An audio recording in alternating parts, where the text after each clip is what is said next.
جائے.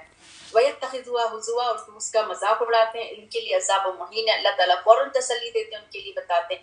پھر انہوں نے شکوک شبہات پیدا کرنے والی اسٹریٹجی اپنائی اور پھر کہنے لگے کہ یہ تو شاعر ہیں, یہ تو کاہن ہیں, یہ کہاں سے یہ سچ بول سکتے ہیں. تو اللہ تعالیٰ نے اس پہ بھی تسلی دی کہ هل نبئکم علی من تنزل الشیاطین تنزل علی کل افاک نظیم. پھر اللہ تعالیٰ نے کہا وشعراء یتبعهم الغاوون, شعراء کے پیچھے تو غاوون بھٹکے ہوئے لوگ جاتے ہیں. اور تم نے دیکھا ان کو الم تری انہم فی کل واد یہیمون, یہ کس کے بارے میں اللہ تعالیٰ کہہ رہے ہیں؟ شاعر کے بارے میں کہہ رہے ہیں کہ وہ تو شاعر تو ہر وادی میں گھومتے ہیں, یعنی ان کا کوئی فوکس پوائنٹ ہی نہیں ہوتا, ان کا کوئی ہے ہی نہیں کوئی دین کوئی ایمان. وَأَنَّهُمْ يَقُولُونَ مَا لَا يَفْعَلُونَ, اور وہ جو کہتے ہیں وہ کرتے ہی نہیں ہے. ایسی ہے نا شاعروں کا. تو اسی طرح سے جو ہے وہ پھر یہ ساری چیزیں ختم ہوئی تو اب ان لوگوں نے 3 باتوں پر جو ہے وہ اعتراض کرنا شروع کر دیا. وہ تھا توحید, رسالت اور آخرت. آخرت کے بارے میں انہوں نے اپنے دلائل اور اپنے یعنی مذاق بھی اڑانا اور بیچ میں بات کو کاٹ دینا اس طرح سے. تو کہہ رہے ہیں پھر اِذَا مِتْنَا وَكُنَّا تُرَابًا عِظَامًا أَإِنَّا لَمَبْعُوثُونَ أَوْ آبَاؤُنَا الْأَوَّلُونَ. اس طرح سے مذاق بھی اڑاتے تھے اور کوشچن بھی کرتے تھے. ذَلِكَ رَجْعٌ بَعِيدٌ, یہ تو واپسی تو عقل سے بعید لگ رہی ہے, دور لگ رہی ہے. اور اس طرح کی باتیں کہ ہم جب مٹی ہو جائیں گے, ہم ہڈی چورا چورا ہو جائیں گے, دوبارہ اٹھائے جائیں گے, ہمارے آبا و اجداد اٹھائے جائیں گے. پھر اس طرح سے مذاق اڑا کہ هل ندلكم على رجل ينبئكم اذا مزقتم كل ممزق انكم لفي خلق جديد. وہی والی بات کہ جب ہم چورا چورا ہو جائیں گے, ریزہ ریزہ تم ہو جاؤ گے, تم دوبارہ نئے سرے سے پیدا کیے جاؤ گے. سمجھ میں نہیں آتا ہے کہ وہ اللہ پر جھوٹ کر رہا ہے یا پاگل ہے. یعنی کبھی پاگل کہہ رہے ہیں تو یہ کس بات کا انکار تھا؟ اکاؤنٹیبلٹی کا انکار تھا, آخرت سے انکار. یہ جو کہ مین ہمارا ایمان ہے کہ آخرت. اگر آپ دیکھیں کہ انسان کے اندر کیوں سرکشی پھیلتی ہے, کیوں وہ ظلم کرتا ہے, کیوں وہ یعنی ایسی بات کرتا ہے جو حق بات نہیں ہے, کیونکہ اس کے اندر اکاؤنٹیبلٹی کا ڈر ختم ہو جاتا ہے. ہم کہتے ہیں کہ نہیں ہمیں تو آخرت کا ہے ڈر, لیکن اگر ہم جب اللہ کے سامنے کھڑے ہونے سے ہمیں ڈر نہیں ہوگا کہ اللہ کے سامنے ہم کیا منہ لے کے جائیں گے, تبھی ہم سے غلط کام ہوں گے. تو یہ لوگ تو ڈٹائے سے سارے غلط کام کرتے تھے کیونکہ ان کا تو آخرت پر یقین ہی ختم ہو گیا تھا. تو پھر اللہ تعالیٰ نے کہا فَنَجْعَلُ الْمُسْلِمِينَ كَالْمُجْرِمِينَ, کیا ہم مسلمین کو جو سبمٹ کرنے والے ہیں ان کو کیا ہم مجرموں کی طرح کر سکتے ہیں؟ یعنی دونوں برابر ہی نہیں ہو سکتے. تم کس طرح کے تم فیصلے کرتے ہو؟ پھر اسی طرح سے ان لوگوں نے یعنی پہلے تو یہی اللہ تعالیٰ نے دلیل سے ان کو سمجھایا کہ انتم اشد خلقا من السماء بناها, کیا تمہاری پیدائش زیادہ مشکل تھی جو آسمان. دیکھو آسمان کو اللہ تعالیٰ دلیل سے بتا رہے ہیں. تو اللہ تعالیٰ نے کہا وَلَقَدْ عَلِمْتُمُ النَّشْأَةَ الْأُولَىٰ فَلَوْلَا تَذَكَّرُونَ, تم کو پہلی بار جو پیدائش تمہیں پیدا کیا گیا تو تم جانتے ہو تو کیوں نہیں بات سمجھتے, یعنی کہ فرام اسکریچ ایک ڈراپ سے تمہیں بنایا, تم اس کو کیوں نہیں دیکھتے ہو؟ تو دوبارہ پیدا کرنا تمہارے لیے کون سا مشکل ہے؟ ساری اللہ تعالیٰ نے اس پر یعنی آیات اتاری اور ان کو سمجھایا. افعینا بالخلق الاول بل هم فی لبس من خلق جدید. اللہ تعالیٰ نے اس آسمان اور زمین اور درخت پودوں ساری کائنات کو پہلی بار پیدا کر کے کہ ہم تھک گئے جو دوبارہ پیدا, یعنی ہر چیز پہلی دفعہ بنانا مشکل ہے. تو اللہ کے لیے تو ایک کن کا جملہ تھا نا بنانا, تو جب پہلی دفعہ بنایا تو بار بار بنانا کون سا مشکل تھا. پھر اب ان لوگوں نے رسالت پر شک کرنا شروع کر دیا. ما لهذا الرسول یاکل الطعام ویمشی فی الاسواق, کہ کیا ہے کس طرح کا یہ رسول ہے جو کھانا بھی کھاتا ہے اور بازاروں میں بھی چلتا ہے.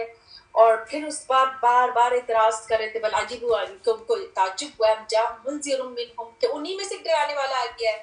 تو اب ان کو رسالت پہ رسول اللہ صلی اللہ علیہ وسلم کی نبوت پہ ان کو اعتراض کر رہے ہیں. اور تو اللہ تعالیٰ اس کے بار بار جواب دے رہے ہیں کہ ما انزل اللہ علی بشر من شیء قل من انزل الکتاب الذی جاء بموسیٰ نورا وہدی للناس. کہہ دیجئے کہ کس نے نازل کیا تھا جو اس سے پہلے جو موسیٰ لے کر آئے تھے کتاب ہدایت نور. تو رسول اللہ صلی اللہ علیہ وسلم کو کہا کہ ان انتم الا بشر مثلنا, تم ان کی طرح کے انسان ہو, ہاں ہو تم انہی طرح کے انسان. ولو جعلناه ملکا لجعلناه رجلا, اگر ہم فرشتہ بھیجتے تو ہم اس کو بھی رجولا ہی بناتے نا, پھر بھی وہ شک میں ہوتے جس طرح سے وہ شک میں ہے ابھی. تو یہ ساری بات کو رسالت کو وہ اعتراض کر رہے تھے اور اللہ تعالیٰ اس کا جواب دے رہے تھے. جب رسالت کے بارے میں پھر اس کے بعد انہوں نے جو ہے وہ توحید پر حملہ کرنا شروع کر دیا.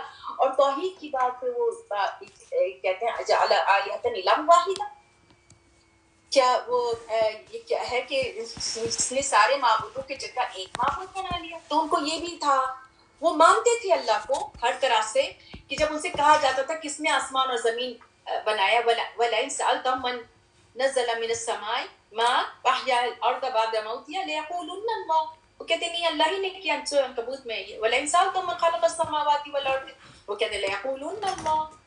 وہ اللہ کو مانتے تھے, ساری چیزوں کو مانتے تھے, لیکن ان کو یہ تھا کہ وحدانیت پر یقین تھا. اور یہی ہمارا عقیدہ توحید ہے. عقیدہ توحید, عقیدہ رسالت اور عقیدہ آخرت, یہ تین مین چیز ہے. اور ساتھ میں ظاہر ہے ہم آمنت باللہ و ملائکتہ و کتبہ و رسولہ والبعث بعد الموت وقدر خیر شر من اللہ, یہ سارے ہم یقین کرتے ہیں. اس پہ 6 ایمان مفصل کا حصہ ہے, لیکن مین جو 3 ہے اس پہ ان کو اعتراض ہوتا تھا بار بار. تو وہ یہی کہتے تھے کہ یہ کیسے ہو سکتا ہے کہ ایک الہ کیسے ہو سکتا ہے. تو وہ ان کو چاہیے وہ تھا کہ ہم یعنی یہ ہمارے ہیں جس سے ہم ان کے قریب ہوتے ہیں. تو وہ پھر کہتے ہیں ما نعبدهم الا ليقربونا الى الله زلفى, کہ ہم اس کی نہیں, ہم جو عبادت ہم اس کے کرتے ہیں صرف یہ کہ ہم اللہ کے قریب ہو جائیں. تو آج بھی یہی ہے نا کہ یہ جو ہے بزرگ, یہ ہمیں یہ تو اللہ کے مقرب بندے, یہ میں نے ایکچولی منہ سے کسی کے سنا ہے کہ ہم تو اتنے گناہگار, ہم ان سے مانگتے ہیں کیونکہ یہ اللہ کے زیادہ قریب ہے. تو یہی عقیدہ تھرو آؤٹ ان لوگوں کا بھی تھا, اور آج بھی اس طرح سے ہے. لوگوں کو اس طرح کی بات کہتے ہیں.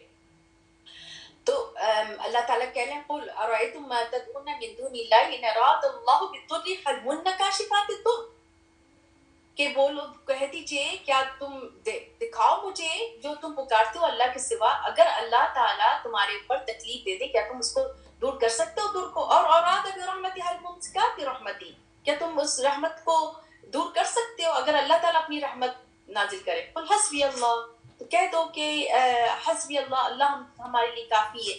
تو یعنی یہ پھر یہی بات ہو رہی تھی کہ وہ بار بار وہ اعتراض کرتے تھے. وہ آتے تو اللہ تعالیٰ اس پر آیت اتارتے تھے ان الذین تدعون من دون اللہ عباد امثال, وہ لوگ جو پکارتے ہیں اللہ کے سوا وہ تمہاری طرح کے بندے ہیں. فادعوهم فلیستجیبوا لکم ان کنتم صادقین, تب پکارو اس کو, تمہارے جواب ہی نہیں دیں گے. ان تدعوهم لا يسمعوا دعاءکم, تم اگر پکارو گے تو تمہاری دعا کو نہیں سنیں گے. کل بھی ہم نے یہی بات پر پڑھا تھا نا کہ ومن الناس من يتخذ من دون اللہ اندادا یحبونهم کحب اللہ. تو وہ اندادہ بناتے تھے, اور آج بھی لوگ اندادہ بناتے ہیں, شریک ٹھہراتے ہیں اللہ کے ساتھ. تو اللہ تعالیٰ کی محبت سے اوپر کسی محبت کو رکھنا, کسی کی بات کو سننا اللہ کی بات کے اوپر, یہ شرک ہے. اور وہ تو کھلا شرک کرتے تھے, اور آج ہم چھپے ہوئے شرک کرتے ہیں, اور ہمیں ریئلائزیشن ہی نہیں اس بات کی. والذین یدعون من دون اللہ لا یخلقون شیئا وهم یخلقون, وہ کچھ بھی پیدا نہیں کر سکتے ہیں, وہ پیدا کیے جاتے ہیں. اموات ہیں, وہ مردہ ہیں, غیر احیاء, نہیں ہے زندہ. وما یشعرون, اور ان کو شعور ہی نہیں کہ ایان یبعثون, کہ کب وہ اٹھائے جائیں گے. یہ ساری آیات اللہ تعالیٰ نے دلیل کے ساتھ اتاری ہے, سمجھانے کے لیے اتاری ہے, لاجک کے ساتھ اتاری ہے. یہ ہے لاجک, یہ لاجک علم جو ہے یہ ہے جو اللہ نے آیات کے ذریعے اپنے کلام کے ذریعے بتایا ہے, دلیل کے ساتھ بتایا ہے, کہ وہ ان کی بات سمجھ میں آ جائے. افمن یخلق کمن لا یخلق, وہ جو پیدا کرتا ہے وہ پیدا نہ کرنے والے کی طرح ہے. کمن لا یخلق یعنی جس کو تم اس کو ساتھ شریک بنا رہے ہو, کیا وہ ہو سکتا ہے وہ. تو یہ ساری دلیل کے ساتھ اللہ تعالیٰ نے ساری بتائی. فائنل بات بار بار سورہ عنکبوت میں بھی بتایا کہ اس میں بھی الہم ارجل یمشون بہا ام لہم ایدی یبطشون بہا ام لہم اعین یبصرون بہا, کیا ان کے پیر ہیں جو وہ چلتے ہیں, کیا ان کے ہاتھ ہیں جو بڑھاتے ہیں, جو ان کی آنکھیں وہ دیکھتے ہیں. مثل الذین اتخذوا من دون اللہ اولیاء کمثل العنکبوت اتخذت بیتا, پھر مکڑی کی جالی کا مثال سے بتایا, پھر مثال مکھی کی مثال سے بتایا کہ اے لوگوں سنو, ضرب مثل فاستمعوا له, غور سے سنو. ان الذین تدعون من دون اللہ, جو لوگ بلاتے ہیں اللہ کے سوا جس کو بھی الہ, لا یخلق ذبابا, وہ بنا ہی نہیں سکتے مکھی, سب کے سب مل جائے گی. ولو اجتمعوا له وان یسلبهم, اگر وہ ذبابہ جو ہے لبهم یعنی وہ چھین کر لے جائے شیئا کوئی چیز, لا یستنقذوا, وہ واپس نہیں لے سکتے منو. تو وہ طالب و مطلوب کتنے کمزور ہیں, یعنی جو پکارتے ہیں طالب و مطلوب دونوں کمزور ہیں. ساری باتوں سے جب ان کو دلیل سے اللہ تعالیٰ بتاتے رہے، لیکن ساتھ میں ایک مینرز سکھا دیا ایمان والوں کو، وَلَا تَسُبُّوا الَّذِينَ يَدْعُونَ مِن دُونِ اللَّهِ فَيَسُبُّوا اللَّهَ عَدْوًا بِغَيْرِ عِلْمٍ۔ یہ مسلمانوں کو کہہ دیا کہ ان کو گالی مت دو، ان کے الہوں کو برا بلا مت کہو، اوائڈ کرو ان سے۔ کیوں؟ کیونکہ پھر وہ تم اللہ کو بغیر علم کے اللہ کو برا بھلا کہیں گے۔ تو یہ ایک مینرز سکھا دیا۔ تو بہرحال جب بحث و حجت سے کام بنتا نظر نہ آیا تو اب مشرکوں نے ایک اور کام طے کیا۔ مشرکوں نے طے کیا کہ اسلام کی دعوت کو بزور طاقت کچل دیں اور لوگوں کو اللہ کے راستے سے روک دیں۔ چنانچہ بڑے لوگوں اور قبائل کے سرداروں نے اپنے اپنے قبیلے کے مسلمانوں کو اذیت دینی شروع کر دی، اور ان کا ایک وفد ابو طالب کے پاس گیا کہ وہ رسول اللہ صلی اللہ علیہ وسلم کو اسلام کی تبلیغ سے منع کریں۔ تو اب یہ فائنل بات ایکشن لے لیا مشرکوں نے مسلمانوں پر، اور ان کے ساتھ اب ایک پلاننگ کے تحت جو ہے انہوں نے مسلمانوں کو تکلیف دینا شروع کر دیا۔ حضرت بلال بن رباح رضی اللہ تعالیٰ عنہ امیہ بن خلف کے غلام تھے۔ امیہ ان کے گلے میں رسی ڈال کر بچوں کے حوالے کر دیتا اور انہیں کھینچتے پھرتے، تکلیفیں دیکھیں کیسے کیسے دی، اور بلال رضی اللہ تعالیٰ حق کہتے رہتے۔ اس دوران امیہ ان کو دوپہر کی چلچلاتی دھوپ میں جلتی ریت یا پتھر پر ڈال کر سینے پر بھاری پتھر رکھوا دیتا، اور پھر کہتے یا تو تم محمد سے کفر کر اور لات عزا کی پوجا کر یا اس حالت میں پڑا مر جا، لیکن وہ حد کرتے رہتے۔ اسی طرح حضرت ابو بکر صدیق وہاں سے گزرے تو انہوں نے دیکھا کہ حضرت بلال کو اذیت دی جا رہی ہے، تو حضرت ابو بکر صدیق نے رضی اللہ تعالیٰ عنہ نے انہیں اس مصیبت سے دیکھا تو خرید کر آزاد کر دیا۔ عامر بن فہرا کو اس قدر مارا جاتا کہ ان کی عقل جاتی رہتی کہ سمجھ میں کچھ نہیں آتا کہ وہ کیا کہہ رہے۔ ابو فکیہ رضی اللہ تعالیٰ عنہ، ان کا نام فلاح تھا، اور وہ قبیلہ آزاد کے رہنے والے قبیلہ بنو عبد الدار کے غلام تھے۔ ان کے پاؤں میں لوہے کی بیڑیاں پہنا کر دوپہر کو تیز دھوپ میں لایا جاتا اور کپڑے اتار کر تپتی ریت میں یا پتھر پہ لٹا دیا جاتا اور اتنا بھاری پتھر رکھ دیا جاتا کہ وہ ہل بھی نہ سکے۔ اتنی دیر تک اس اذیت میں رکھا جاتا کہ ان کی عقل کھو جاتی۔ مسلسل ان کو اذیت دیتے رہے، اور یہاں تک کہ وہ دوسری ہجرت حبشہ میں بھی وہ ہجرت کر گئے تھے۔ اس بار اس طرح ان کے دونوں پاؤں کو رسی سے باندھ کر گھسیٹتے ہوئے لے جایا گیا، جلتی زمین میں ڈالا گیا، ان کا گلا گھونٹ دیا گیا، اس طرح جیسے مر گیا۔ اس دوران حضرت ابو بکر وہاں سے گزرے، پھر انہوں نے اس کو بھی خریدا اور آزاد کر دیا۔ ابو بکر صدیق بہت مالدار بھی تھے اور بہت رحم دل تھے، اور ان کی بات بہت مانی بھی جاتی تھی، ان کا کافی اثر رسوخ تھا۔ مشہور صحابی خباب بن عرض رضی اللہ تعالیٰ عنہ زمانے جاہلیت میں قید ہو کر آئے تھے۔ انہیں بنو خزاع کی ایک عورت ام انمار بنت سبا نے خرید لیا تھا۔ یہ لوہار تھے، جب مسلمان ہوئے تو ان کی مالکن لوہے کے جلتا ٹکڑا لاتی اور ان کے پیٹھ پہ ڈال دیتی۔ سوچیں کیسے تکلیف دی تاکہ محمد صلی اللہ علیہ وسلم کے ساتھ کفر کریں، مگر ان کا ایمان بڑھ جاتا۔ اس طرح سے اور لوگ بھی سزائیں دیتے، کبھی گردن مروڑتے، کبھی بال نوچتے، کیونکہ غلام کے اوپر تو زور چلتا تھا، اور جو اونچے لوگ تھے تو ان کے اوپر تو کچھ نہیں کر سکتے تھے نا۔ پھر حضرت زنیرہ جو ایک رومی لونڈی تھی، وہ مسلمان تھی، تو انہیں اللہ کی راہ میں اس قدر تکلیف دی گئی کہ وہ اندھی ہو گئی۔ اس پر ان سے کہا گیا تمہیں لات و عزا کی مار پڑی ہے۔ انہوں نے کہا نہیں واللہ انہوں نے کچھ نہیں بتایا، یہ تو اللہ کی طرف سے، اگر وہ چاہے تو دور کر سکتا ہے۔ اور دوسرے دن صبح ہوئی تو دیکھا کہ واقعی ان کی بصارت جو ہے وہ بحال کر دی گئی۔ اس پہ مشکین کرنے کے یہ تو محمد کے یہ جادو ہے۔ ان میں عبیس بنو زورہ کی ایک لونڈی تھی، ان کا مالک اسود بن یغوث انہیں بھی ستایا کرتا تھا۔ اس طرح بنو عدی کے عمر بن معیل ایک لونڈی مسلمان ہوئی تھی، تو انہیں عمر بن خطاب ستایا کرتے تھے، اس وقت وہ مسلمان نہیں ہوئے تھے۔ چنانچہ انہیں اتنا مارتے کہ تھک جاتے، پھر چھوڑ کر کہتے میں نے کسی مروت کی بنا پر نہیں چھوڑا ہے، بلکہ مارتے مارتے اکتا گیا۔ تو وہ کہتی تیرا رب بھی اب تیرے ساتھ ایسے ہی کرے گا۔ تو اسی طرح سے اشارے ہوتے تھے، اور حضرت ابو بکر صدیق رضی اللہ تعالیٰ، حضرت بلال، عامر بن فہیرہ، ابو فکیہ کی طرح سب لونڈی کو خرید کر آزاد کرتے رہے۔ تو حضرت ابو بکر سے وہ لوگ کہتے تھے کہ میں دیکھتا ہوں کہ تم اتنی کمزور گردنوں کو آزاد کرا رہے ہو، اگر طاقتور مردوں کو آزاد کراتے تو تمہارا بچاؤ بھی کر سکتے تھے۔ تو اس پہ ابو بکر صدیق رضی اللہ عنہ کہتے کہ میں نے اللہ کی رضا چاہتا ہوں۔ اس پر اللہ نے ان کی تعریف کی اور ان کے دشمنوں کی مذمت میں آیت اتاری، فَانذَرْتُكُمْ نَارًا تَلَظَّىٰ لَا يَصْلَاهَا إِلَّا الْأَشْقَىٰ الَّذِي كَذَّبَ وَتَوَلَّىٰ۔ یہ سورۃ اعلیٰ میں، وَسَجَنَّبُهَا الْأَتْقَىٰ، اس میں ہے سورۃ لیل میں، الَّذِي يُؤْتِي مَالَهُ يَتَزَكَّىٰ وَمَا لِأَحَدٍ عِندَهُ مِن نِّعْمَةٍ تُجْزَىٰ۔ یہ ہے نا الَّذِي يُؤْتِي مَالَهُ يَتَزَكَّىٰ، یہ حضرت ابو بکر صدیق کے لیے ہے کہ جو مال دیتا ہے اپنے پیوریفائی کرنے کے لیے، اور کسی سے کوئی اس سے بدلہ نہیں چاہتے ہیں، تو یہ حضرت ابو بکر صدیق ہیں، ان سے اللہ بھی راضی ہو، اور انہوں نے جن غلاموں کو لوٹیوں کا آزاد کیا ان سے بھی اور صحابہ کرام سے بھی۔ ان کے علاوہ حضرت عمار، یاسر، ان کے والدین رضی اللہ عنہم کو بھی سزائیں دی گئیں۔ یہ لوگ بنو مخزوم کے حلیف تھے، جن کا ایک سردار ابو جہل تھا، چنانچہ اس کی سرگردگی میں قبیلے میں ان لوگوں کو سخت دھوپ کے وقت بہت مشکل کام کے لیے لے جاتے، ان کی گرمی میں تپاتے، ایسی حالت میں رسول اللہ صلی اللہ علیہ وسلم کے پاس سے گزرتے تو کہتے آل یاسر صبر کرنا، تمہارا ٹھکانہ جنت ہے، اے اللہ آل یاسر کو بخش دے۔ اس طرح عذاب سہتے سہتے یاسر دنیا سے رضی اللہ عنہ چلے گئے دنیا سے، اور ان کی جو ماں تھی سمیہ بنت حیات جو تھی، وہ ابو حذیفہ مخزومی کی غلام تھی، بہت بوڑھی اور کمزور ہو چکی تھی، لیکن ابو جہل نے ان کی شرمگاہ پر نیزہ مارا۔ یہ بہت مشہور واقعہ ہے، یہ پہلی تھی جو شہید ہو گئی تھی۔ باقی رہے عمار، تو ان پہ عذاب برداشت سے باہر ہو گیا۔ مشرکین سخت گرمی کے دنوں میں بھی انہیں لوہے کے ذرہ پہنا دیتے، کبھی سینے پر بھاری پتھر رکھ دیتے، کبھی ان کو پانی میں ڈبو دیتے، یہاں تک کہ ایک روز انہوں نے مجبوراً ان کے مطلب کی بات کہہ دی، لیکن دل ایمان سے بھرا ہوا تھا۔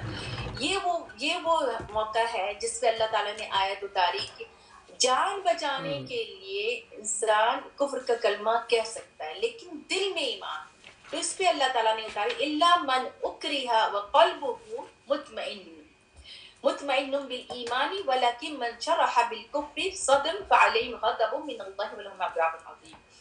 جس شخص کو کفر پر مجبور کیا گیا اور اس کا دل ایمان کے ساتھ مطمئن تھا، لیکن اس کے سوا وہ جو کوئی اللہ کے ساتھ کفر کرے، یعنی کھلے دل کے ساتھ کفر قبول کر لے، تو اس پر اللہ کا غضب ہو۔ تو اللہ کی راہ میں حضرت مصعب بن عمیر جو تھے، ان کو بھی حیثیت دی گئی تھی۔ وہ بہت ناز و نم، بہت امیر تھے، تو بہت ناز و نم پہ پلے ہوئے تھے۔ اسلام لائے تو ان کی ماں نے ان کا کھانا پینا بند کر دیا، گھر سے نکال دیا، اور یہاں صاحب کی کنچلی کی طرح ان کی چمڑی ادھڑ گئی، یعنی جیسے نہیں اسکیلز آ جاتے ہیں اس طرح کا ہو گیا۔ حضرت صہیب بن سنان رومی رضی اللہ تعالیٰ ان کو زیادہ تکلیف دی گئی کہ وہ اپنے عقل کھو بیٹھے۔ حضرت عثمان بن عفان، یہ بھی بہت امیر تھے۔ جو لوگ امیر تھے اور وہ ان کے ساری چیزیں لے لی گئی، تو وہ تو کبھی بھی اس طرح کی تکلیف انہوں نے سہی نہیں تھی۔ غلام تو بیچارے بہت مضبوط ہوتے تھے، یہ تو بہت ہی ناز و نم سے پلے ہوئے تھے۔ ان کا چچا ان کا کھجور کی چٹائی میں لپیٹ کے نیند دیتا تھا۔ حضرت ابو بکر، حضرت طلحہ بن عبید اللہ رضی اللہ کو بھی سزایا گیا، نوفل بن خالد نے اور کہا جاتا ہے کہ طلحہ بن عبید اللہ کے بھائی عثمان بن عبید اللہ دونوں کو پکڑ کر ایک ہی رسی میں باندھ دیا تھا تاکہ نماز پڑھنے اور دین پر عمل کرنے سے باز رہے، مگر ان دونوں حضرات نے ان کی بات نہیں مانی۔ پھر اس نے حیرت سے دیکھا کہ دونوں کھلے ہوئے ہیں، نماز پڑھ رہے ہیں، جو کہ دونوں ایک ساتھ رسی میں باندھ دیے گئے تھے، لیکن اس لیے کہ انہیں قرین کہا جاتا ہے۔ قرین کے معنی کہ ایک ساتھ ملائے گئے ہیں۔ ابو جہل کا حال یہ تھا کہ جب کسی با اثر بچاؤ کی طاقت رکھنے والے آدمی اسلام لانے کی خبر سنتا تو اسے ڈانٹتا پھٹکارتا اور دھمکیاں دیتا، مال و عزت کی سخت نقصان پہنچاؤں گا، اور اگر کوئی کمزور آدمی اسلام لاتا تو اسے خود بھی مارتا، دوسروں کو بھی شاید دیتا۔ غرض جس کے بھی مسلمان ہونے کا پتہ چلتا مشرکین اس کے در پہ آ جاتے، یہاں تک کہ بس چلتا، بہت جہاں تک بس چلتا وہ تکلیفیں دیتے، ستاتے رہتے۔ یہ زیادتیاں تو کمزور اور عام مسلمانوں کے ساتھ ہو رہی تھی، لیکن بڑے اور معزز لوگوں میں سے کوئی مسلمان ہوتا تو مشرکین کو بھی ہاتھ اٹھانے سے پہلے بار بار سوچنا پڑتا تھا۔ چنانچہ ایسے مسلمان سے اس کے ہم پلہ لوگ ہی حد درجہ احتیاط اور سوچ وچار کے بعد ٹکرانے کی جرات کرتے تھے۔ تو اب رسول اللہ صلی اللہ علیہ وسلم کے ساتھ جو ہے ان لوگوں نے کیا طریقہ کیا کہ ان کے جہاں تک رسول اللہ صلی اللہ علیہ وسلم کا تعلق ہے تو اللہ تعالیٰ نے آپ کو ایسا رعب اور شرف اور وقار دے رکھا تھا کہ یہ لوگ زیادتی کی جرات نہ کر پاتے تھے۔ مزید برآں آپ کو ابو طالب کی حمایت اور حفاظت بھی حاصل تھی۔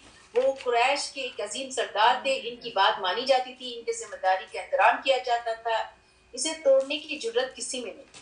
یہ بنو عبد المناف کی چوٹی کے انسان تھے، اور قریش کے بلکہ سارا عرب اس خاندان کو عزت اور احترام سے نظر سے دیکھتا تھا، اس لیے آپ کی اس تعلق سے مشرکین جو تھے مجبور تھے اور کوئی پرامن قدم اٹھائیں یعنی کہ ایسا کوئی حرکت نہ کریں۔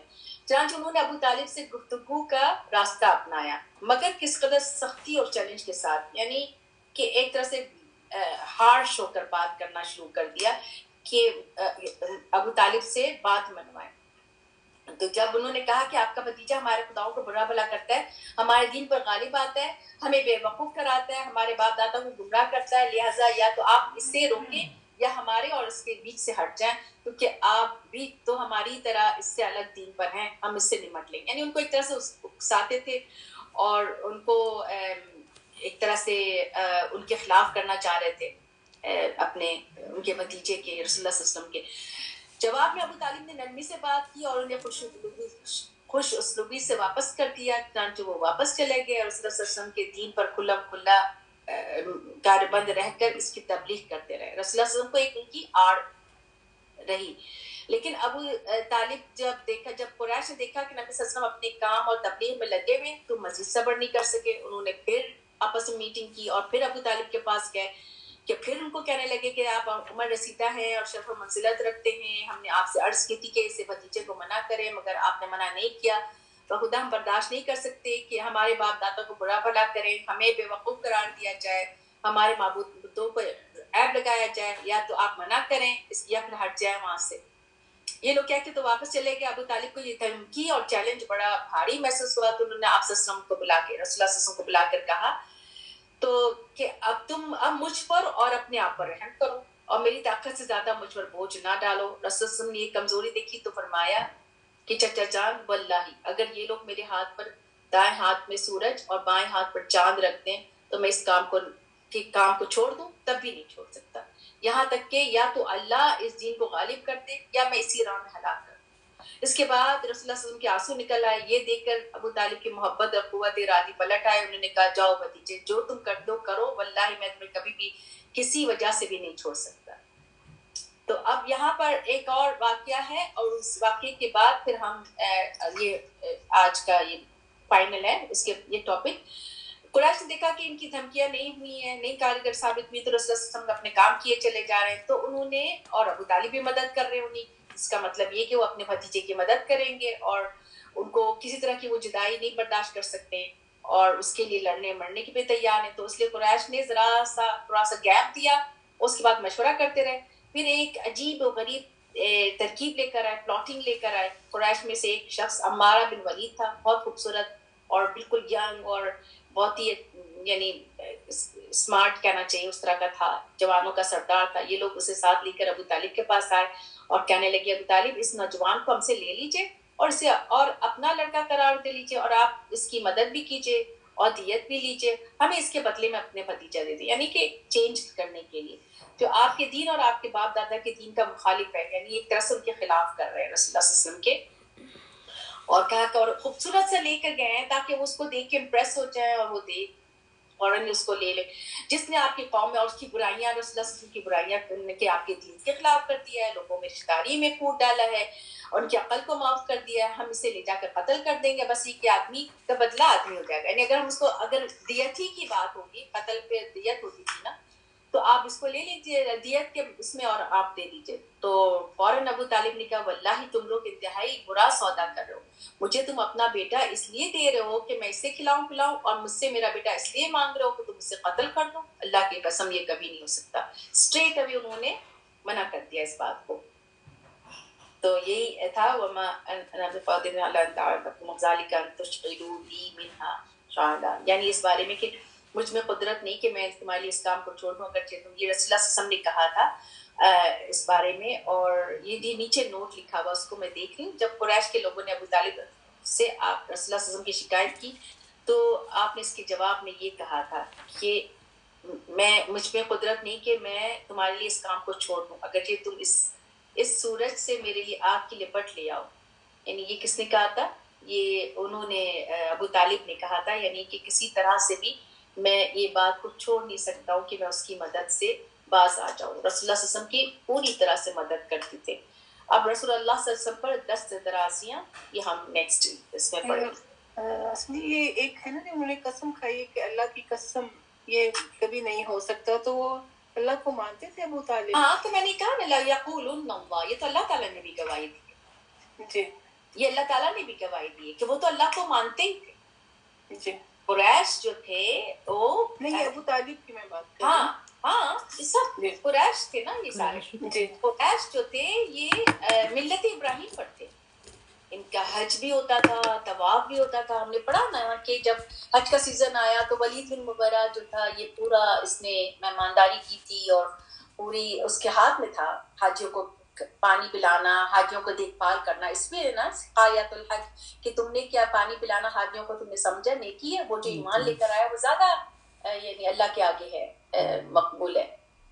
عمل صالح جو کر رہا ہے، جو اللہ پر ایمان لایا ہے. تو جو عمل صالح کر رہے ہیں اور ایمان نہیں ہے، ہم نے کل کیا پڑھا تھا کہ عمل صالح ایمان کے ساتھ ہے، ایمان کے ساتھ ہے. وَاشْكُرُوا لِلَّهِ وَاعْبُدُوهُ، یہ ہے نا کہ اللہ کا شکر ادا کرو اور اسی کی عبادت کرو. تو اللہ کے لیے وہ لوگ سب مانتے تھے. جب ان سے پوچھا جاتا تھا کہ آسمان اور زمین کس نے پیدا کیا، وہ کہتے تھے لَيَقُولُنَّ اللَّهُ.